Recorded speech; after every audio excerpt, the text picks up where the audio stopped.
Welcome to the Educating Kids and Connecting Families podcast. I'm your host, Christine Furman, a homeschool mom, entrepreneur, and educator with over 20 years of experience in the areas of elementary and special education. It's my mission to provide your family with encouragement, inspiration, and connection. I'll equip you with resources and expert advice to help you effectively educate your kids in a fun and meaningful way. If you value education, quality family moments, and community, you're in the right spot. We'll discuss all things parenthood, education, homeschool, ways to balance it all, and so much more. Join us each week as we empower you to raise kind, confident, and independent kids while building community and connection. Hey there, everyone. Welcome to episode 47 of Educating Kids and Connecting Families. I'm your host, Christine Furman, and I just want to thank you so much for being here. Well, the holidays are fast approaching. And I know for us, that means a very busy schedule, but that also means that we set aside time to get in the kitchen and bake over the next few weeks, whether that's baking for Thanksgiving and we're baking pies, or we're getting some side dishes ready, or we're baking bread with our sourdough, or we're making chocolate chip cookies for Kindness Week and giving them out to our friends that are in our community, honoring our veterans, or we're making special sweet treats for those around us that we love for the holidays and we care about. So those are some of the things that we will be doing over the next few weeks, which is very, very exciting. And it's a great opportunity to invite the kiddos into the kitchen to not only make memories that are going to last a lifetime, because they have your attention. You're doing an activity with them. And if your child's love language is quality time, oh, they will soak this up. Here's another thing that you can do is you can also get them in the kitchen and start exploring and learning and practicing measurement concepts. So math is literally all around us. I have made our math program, the EduPlay Learning Math Program, math all around us for this reason, because time, measurement, money, counting, all of these skills that we learn and we practice for math are literally all around us. So this is the perfect time to incorporate these skills of measurement into this opportunity of getting into the kitchen, spending quality time together, making special goodies and treats for others around us, and turning it into a teaching moment where we're learning all about measurement, we're learning about giving, we're learning about kindness, and just having a great time. So let's dive in, because today I'm going to share with you how can you get the kiddos in the kitchen and what skills are we actually teaching them while we're in the kitchen? And what are some of the ways that we can learn and practice these measurement skills, these time skills, money. You can even do money incorporated into this, counting, all of these skills, geometry. And here's something else. You're practicing science too.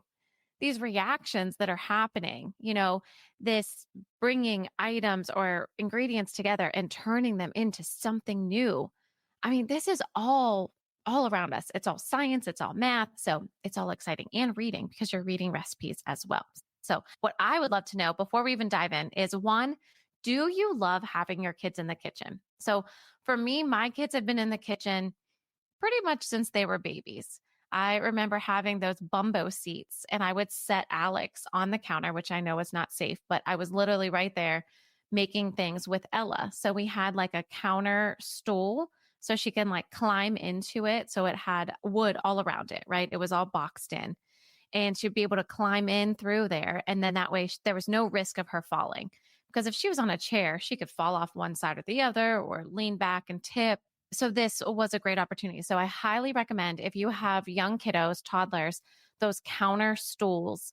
I know there's like a kitchen stool for kids. You can look those up, or I can find some and link some of those in the show notes for you as well, because that was a huge tool for us in the kitchen. Ella had a little Minnie Mouse apron, and she would put her apron on and she would come over and she would cook with me.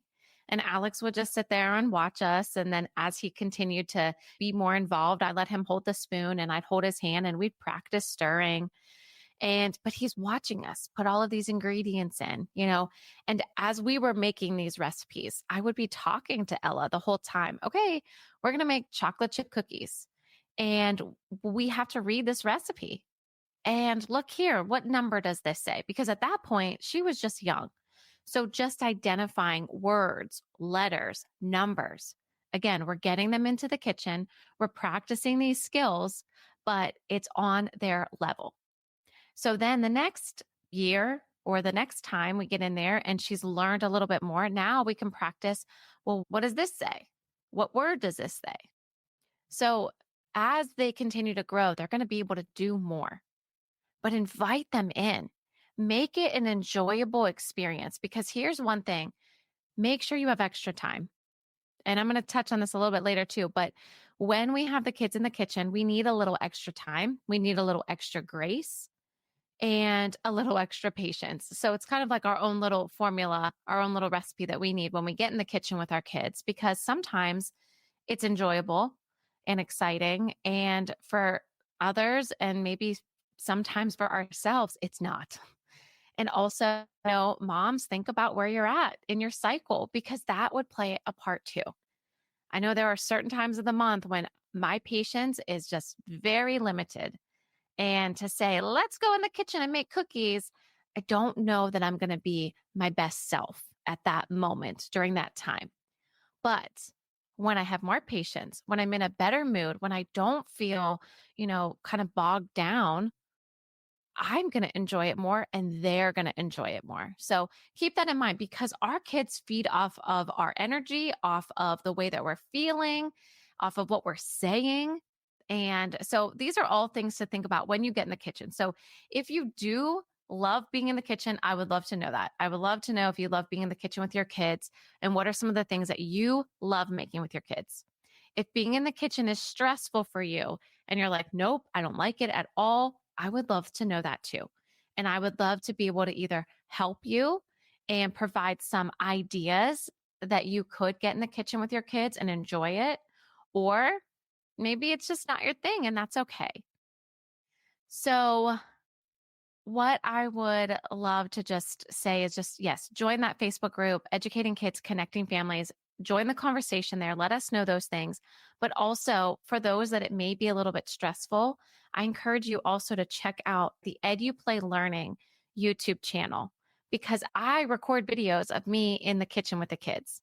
And let me tell you, some of them are not picture perfect at all, because I had toddlers when I started this. So we had meltdowns, we had moments of tears, but there are videos in there that walk you through a recipe and show you how I incorporate my kids into that recipe. So check those two resources out for sure and be able to get into the kitchen with your kids to practice some of these skills we're going to talk about today. So we kind of talked about it a little bit: measurement, reading recipes, fractions, time. All of these skills are incorporated when you're making a recipe. Science, right? So anything from a pie to cookies, cakes, sweet treats, side dishes, even your main courses sometimes, right? Depends on what you're making for your main dish. So think about these moments of how we can read a recipe, show our kids the recipe, and let them read the words that they know, or let them read the whole recipe. And if they are stumbling over something and unsure of something, you're then able to kind of go through it and say, oh, this is actually what that means. Or this little number here that's a 1 and a line and a 2, that actually means a half. Or this 1/4 means a fourth. Or this 1 TB means tablespoon, TBS.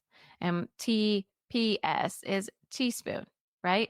So we are really allowing them to explore, see what's here that we do on a daily basis, right? We're cooking, we're in the kitchen, and we may not read a recipe every day, but If we're making something, maybe a pie or cookies that we don't make often, we're looking at a recipe. So allow them to look at that recipe with you and identify these fractions, identify the time, how long it takes to cook it and make it, and ask them, do we have enough time to make this recipe right now? This is the amount of time that we have. This is how long it takes to prep it. This is how long it takes to bake it. Do we have enough time? Talk about the temperature on the oven. Well, what does this mean? Well, this little circle here, that means temperature. And this is degrees Fahrenheit, or this is degrees Celsius. All of these moments are literally teaching moments. We can take anything that we do and explore it. And a lot of times when they ask why, they genuinely want to know why. Why is there a little circle here? What does that even mean? Where do I turn it on the oven? How do I turn the oven on? And teaching them oven safety, kitchen safety, cleanliness in the kitchen. So teaching about measurement can go way beyond even, getting the kids in the kitchen. There's so much more that we can teach our kids about when we get them in the kitchen. So I think it's a very, very valuable lesson. I do want you to stay tuned because in December, I had a student ask me, what's the difference between a cookie and a cake? Like, we use a lot of the same ingredients for both, but what makes a cake and what makes a cookie a cookie? So we're actually going to do this as an experiment in December. So stay tuned and join us. We'll be posting that in that Facebook group and on that YouTube channel because I think this is such a good question, and allowing our kids to just explore with it and say, well, let's try it out. Why not? What do we have to lose? And then they're able to see what the difference is, what's the similarities. So stay tuned for that. We are going to do that experiment in December. And as we continue to talk about measurement, talk and ask them questions. Okay. If I had just a half a cup and this recipe calls for a cup, how many half cups do I need? So a lot of times there's a disconnect between a math problem and a word problem. A lot of times our kids can easily do math facts. Maybe sometimes they struggle with those too. But when they turn to word problems, I definitely see a struggle. And it's that critical thinking. It's that asking them questions in a different way. So by getting into the kitchen and asking them questions in a different way, you can start prepping them and preparing them for these word problems that they're going to encounter, whether they're word problems that you create for them, if you're a homeschooling family, or they're word problems that they're going to encounter when they're in school. So by asking these critical thinking questions, it's going to be huge for them. The other thing is showing them where these lines are in forms of measurement. If you have a measuring cup and it has, I have one that's a 2 cup and I have one that's a 1 cup. And on there, it also has lines that are milliliters or tablespoons, or one is for measuring liquids, one's for measuring dry food. And really just allowing them to explore these lines. Again, that's where those fractions are going to come in too, because they can see, well, here's 1 cup. This whole thing is 1 cup. But where is that 1/2? Where does that fall in this? And then they can see that it's half of that cup. The other thing, showing them the lines on the butter and explaining what does that mean? Well, this is a tablespoon, and so many tablespoons are going to equal a half a cup and a whole cup. And if it calls for a cup, how many tablespoons do we need? And if you have those big blocks, from Costco, well, where do we need to cut it? And how do we cut it? And how do we measure it?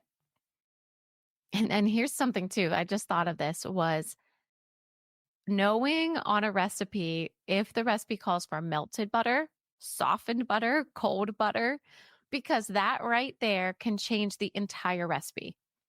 I know my kids one day, they totally melted butter. They were like, we did it, Mom. We put this in the microwave and we melted it. And And I was like, but it's calling for soft butter. Like it's not going to work the same way if you have that melted butter.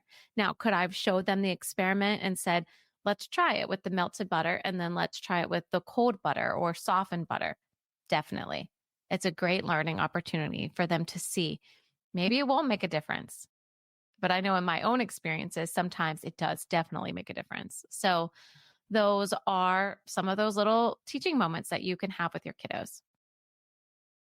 Another opportunity when you're making a recipe is discussing the tablespoons and the teaspoons and identifying the TBS and the TPS.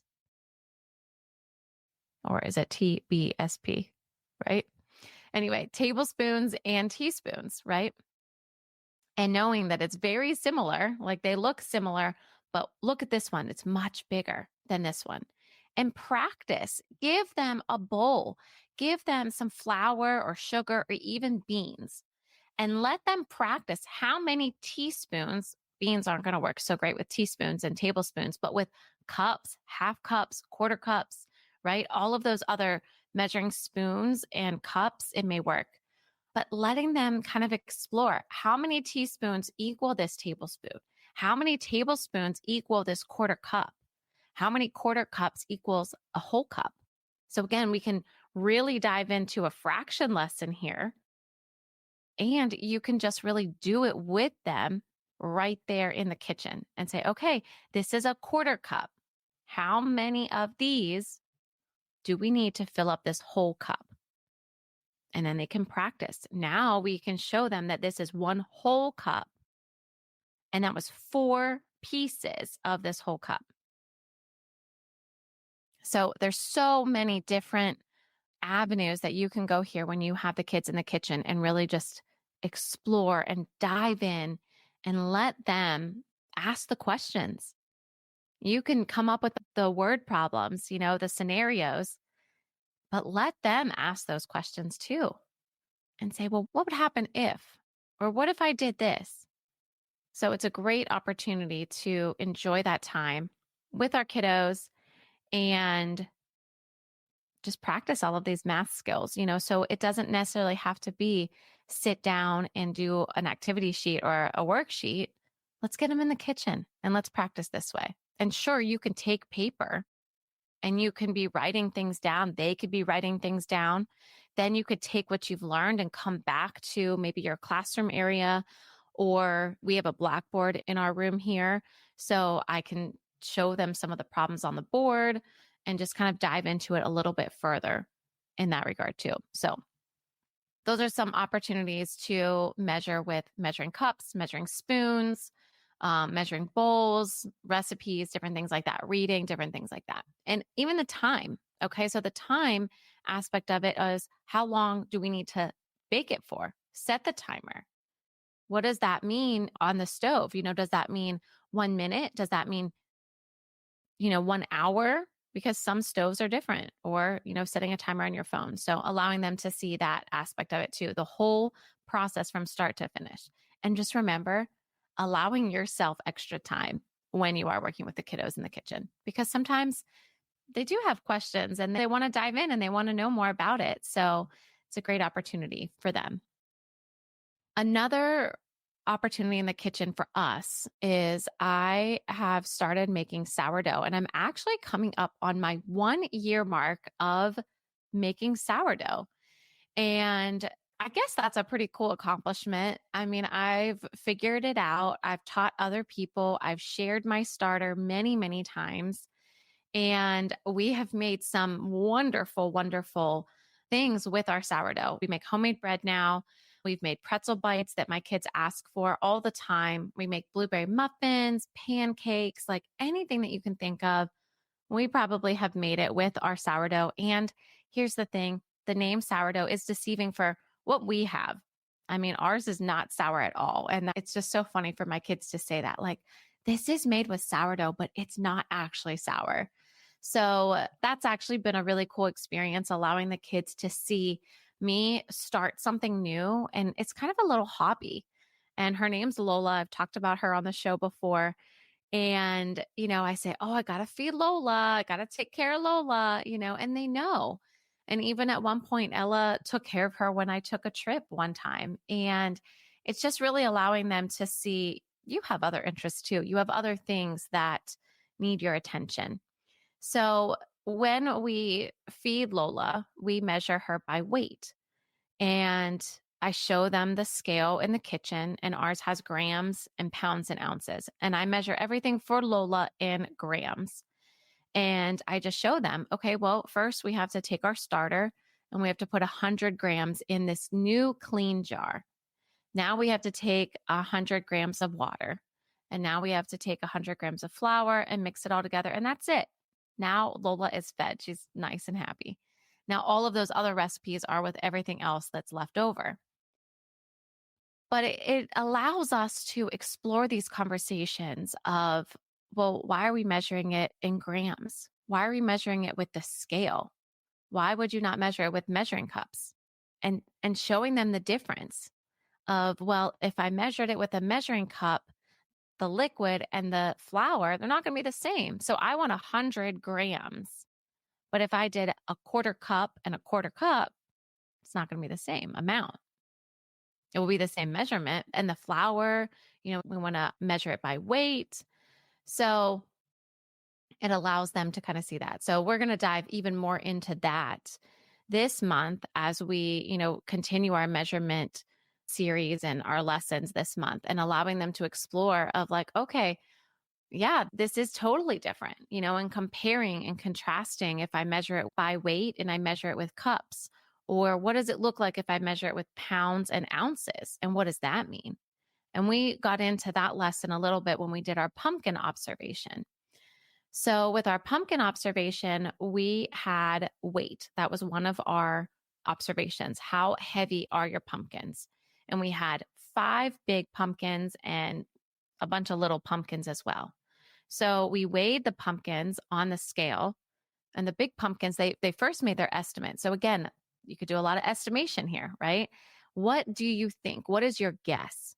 And they estimated how much their pumpkin weighed, and some of them were way off and some of them were pretty close, but it allowed them to see like, wow, this pumpkin is heavier or lighter than what I expected it to be. So they weighed their big pumpkins on the scale that I have in the bathroom, and that worked out totally fine. But then they went to take their small pumpkins, and those little pumpkins were not recognized on the big scale. And so then I have to ask the question, well, does it mean they don't weigh anything? They say, well, no. I mean, they weigh something. And then they realize like this bigger scale doesn't recognize it. It's too light. So let's find a different scale.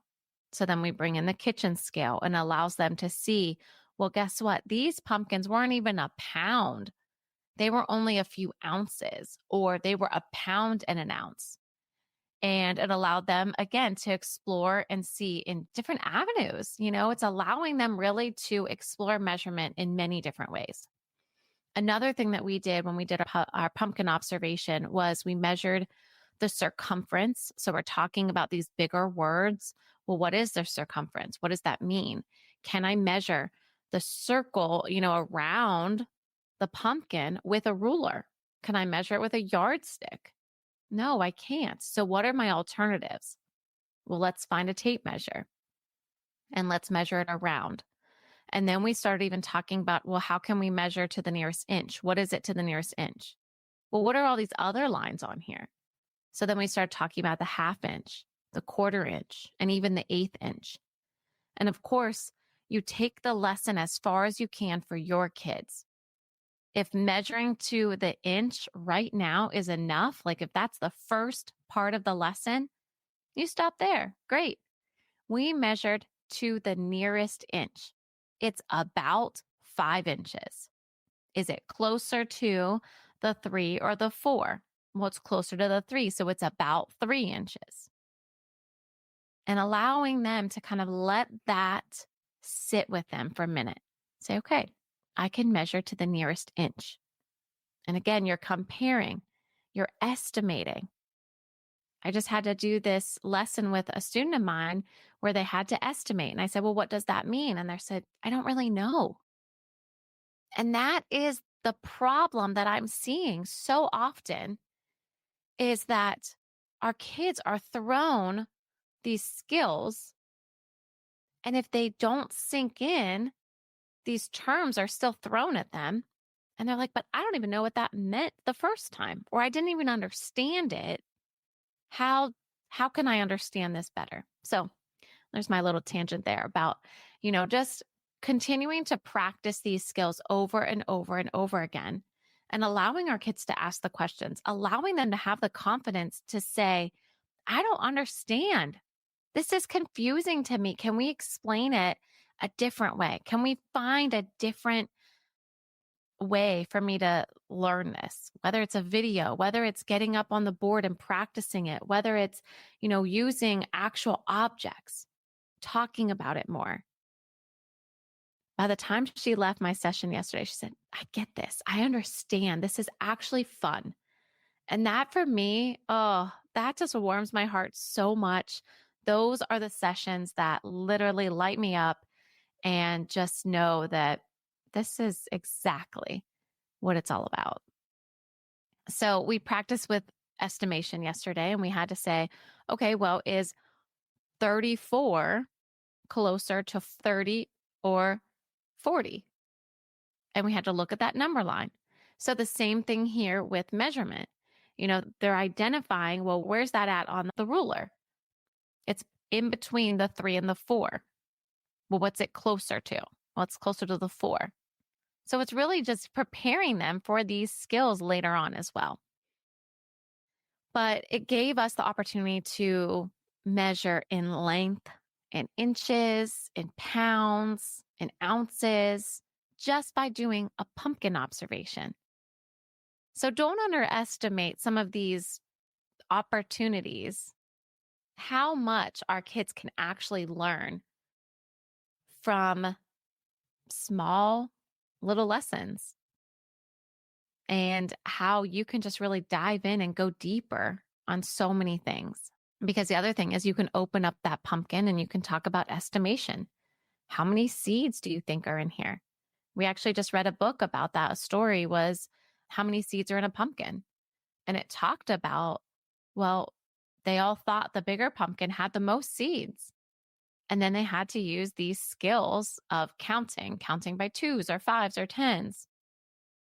And it allowed them to see, well, what was the actual answer to this question? Which pumpkin did have the most seeds?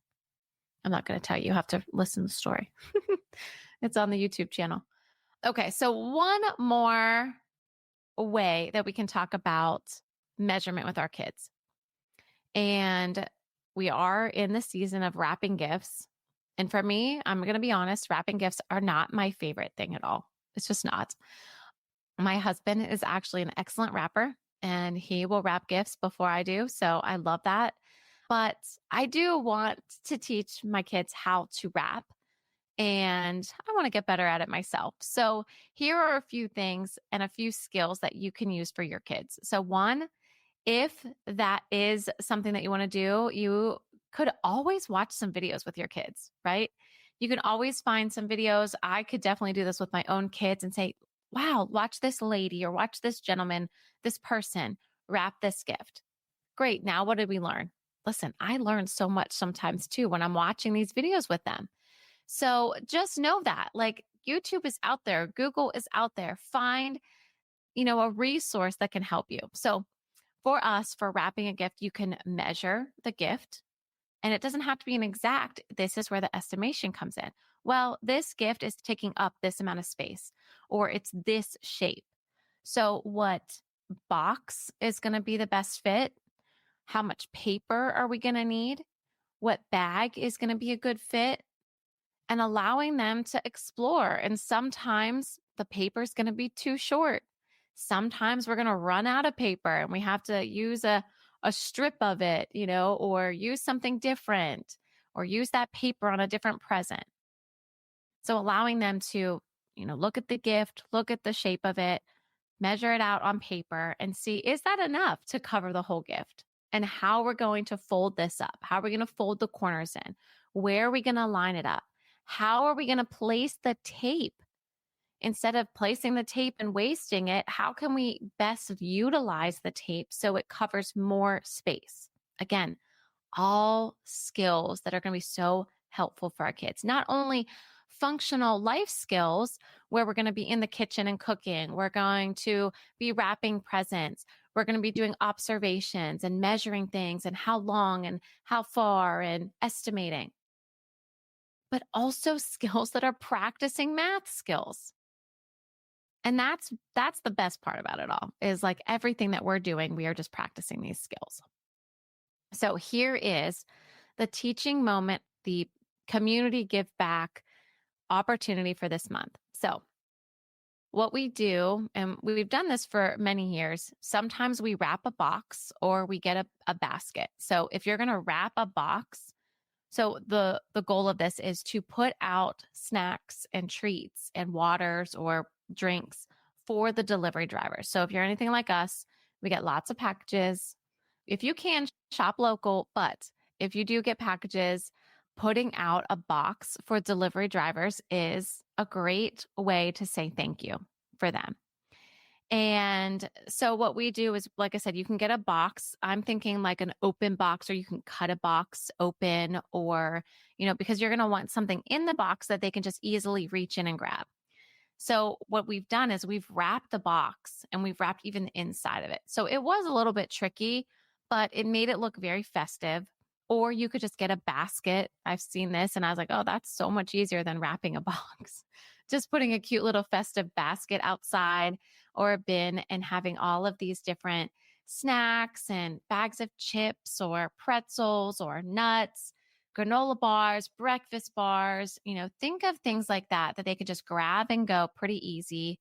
Other things that I thought of were like easy fruits. Maybe they have gluten allergies or sugar restrictions, so maybe oranges, bananas, something that they can peel and then it would sit outside, throughout the day and would be okay. The other thing I thought about was little prepackaged carrots or even apples. So then that way they're already just in a package and they could just open them up and eat them. The other thing you could add is chocolate or candy or mints. Think about maybe your kids' Halloween candy. You might want to get rid of some of that. That could go here in the little box for the delivery drivers. Think about drinks. You can think about water or even Gatorade. I don't necessarily prefer that, but I am such a water person. I'm trying to also think like healthy mindset, even though they may not be thinking that. That is just for my own inside feeling. Like I would rather give them something that's a little bit better for them. So I do waters, but of course you can always put some sodas out there. You can put lemonades, iced tea, Powerade, Gatorade, whatever you would want to put out there and you think your drivers would like. Or even sometimes it's like whatever's in the pantry that maybe your kids didn't like, as long as it's a prepackaged. And maybe there's some drinks that, you don't like or you're not drinking, and putting those out there as well. So here's one word of advice here though. Make sure the treats aren't going to freeze. Like if you put soda out there and it's going to be, a below 0 day, if you live up north or somewhere where it's going to get cold, you don't want a can of soda to freeze and explode, right? And then the other thing is melting. So we have put chocolate in our basket, but the way that the sun comes in, it melts our chocolate because the sun comes down and it sets on the house that way. So then that way it's just beaming right there on our basket. So we've had to just be very careful about that as well. So keep that in mind. Things that are freezing, melting, animals. Definitely, I suggest bringing it in each night, putting it back out in the morning, or just putting it out when you know you're going to have a delivery. So those are some ideas that you guys can do for people in your community, the delivery drivers. Other things that you can do, those gifts that you're making in the kitchen with your kids, whether it's cookies or covered pretzels or whatever your holiday treats are, you could gift those up and give them to the mail person in your neighborhood, the trash collectors, maybe even some of the other people that you see throughout the year, teachers, piano teachers, ninja teachers, dance. Those are for us who we have coaches, hairstylists, nail technicians, your dog groomer is someone else I thought of. But I would love to know, is there anyone else that you would add? Maybe someone I'm missing that would appreciate just a little thank you this time of year. These are some of the ideas, and I hope that you enjoyed these fun opportunities to invite the kids, not only in the kitchen, but also to explore math skills like measurement, time, fractions, counting. And if you're looking for more ways to incorporate math all around you, definitely reach out for more information about the Math All Around Us program, where I teach tons of ways to practice and explore math concepts throughout the entire day all around you. And, I talked about this a little bit, but yes, if you are in the kitchen with your kids, make sure you leave extra time when you're working with the kids because you're going to need some extra hand washing.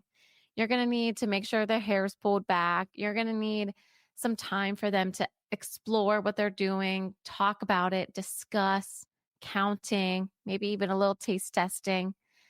And if you are short on time, it can make the experience feel a little rushed, a little less fun, maybe a little frustrating for you and for the kiddos. I only know from experience, definitely. So make sure you have enough time to be able to spend it and have some quality time. And here's the thing, sometimes they don't want to be in the kitchen, and that's okay. Just go play, or you can watch me, and see what I'm doing. And then when they're ready, they're going to come in, and maybe sometimes they're not, maybe they don't want to, but I definitely would invite them in and say, hey, you can taste test it as along the way, or, you're going to get the first treat, any of those things. So great opportunities to get the kiddos into the kitchen and again, preparing them for life. And we talked about too, wrapping. I know for me, it can be a challenge. So maybe watching some fun videos with your kiddos, gain some ideas and maybe even a little bit of insight on how to wrap, maybe in a new way. There's always some new and exciting ways coming up. So maybe there's some new ways that you can wrap your gifts this holiday season. And remember, spread that cheer by sharing your homemade goodies with those that you love and care for. And I hope you just have so much fun jumping in the kitchen with your kiddos and really enjoying this time of year and making those memories that are going to last a lifetime. Well, thank you guys so much for listening. If you enjoyed today's episode, please subscribe so you know when the new episodes come out, and they come out every week on Monday. So be sure to check those out. And be sure to follow us on social media. So the best way is Educating Kids, Connecting Families Facebook group and the YouTube channel, EduPlay Learning. And then you can always search for me, Christine Furman, or even Miss Christine on my Instagram and EduPlay Learning. There's always some new ideas coming out and different videos for you guys to check out. But definitely check out some of the exclusive videos that we'll be posting over the next few weeks of me and the kiddos getting into the kitchen and practicing measurement and discussing it and talking about the differences and, just really exploring. And then stay tuned for that experiment, cake versus cookie. We're going to be doing that as well. All of those links are going to be in the show notes below. And I would love to know, the big question is, what are some of the treats that you make for people in your community around this time of year? And do you love having the kids in the kitchen? And if so, have you practiced some of these measurement skills? And if you don't love the kids in the kitchen, why? Let us know. And maybe I can help give you some ideas and insight on ways to incorporate that in. But let's stay connected and let's continue to build a supportive community for you and for the moms around the world. So we are closing in on our first year of podcasting, which is so exciting. And I have some new things planned for next year. So I'm so excited about all of this. And I would love to know, how can I support you at this time? Whether it's right now in this moment at the end of 2024, or how can I support you in the future for the next year's episodes? I would love to know, what are some topics you're looking forward to hearing? And I would love to know, what are some of the ways that I can support you on your educational journey with your kids, even your journey in motherhood? How can I help and how can I support you? So please be sure to reach out to me directly or join the conversation in the Facebook group. All right, guys, have a great day, and I'll talk to you soon. Thank you for listening to the Educating Kids and Connecting Families podcast. I appreciate your support and cherish each and every listener. If you found value in this episode, download it, share with a friend, or leave a review. If you're interested in even more resources for you, activities for your kids, and connection, I encourage you to join our exclusive community, Educating Kids and Connecting Families with Christine Furman on Facebook. You can find the link and any other links mentioned in this episode in the show notes below. I'm looking forward to connecting with you and supporting your family.